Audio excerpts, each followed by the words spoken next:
তো আজকে যেহেতু দ্বিতীয় দিন, কাজ খুবই কম। আর আমরা একটা কাজ করছি, আমরা মানে পুরো 3 দিনের কাগজ একসাথে দিয়ে দিছি। এখন খালি একটা করে উড়াই দিই, কাজ হয়ে যায়। খুবই অল্প কাজ। আর খাবার দিছি মোটামুটি বেশি করেই দিতে হবে খাবার, কারণ খাবার আস্তে ধীরে শেষ করলেও আমাকে তো কোনো সমস্যা নেই। খাবার সামনে না থাকলে সমস্যা আছে, থাকলে তো সমস্যা নেই। মাশাআল্লাহ, দেখলে ভালো লাগে।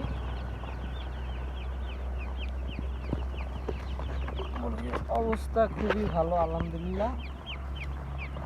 তো সবাই দোয়া করবেন, এবং আমি রেগুলার ভিডিও আপলোড দিব।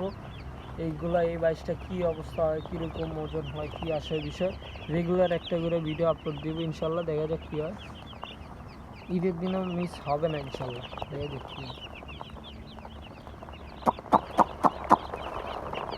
কী দেখেন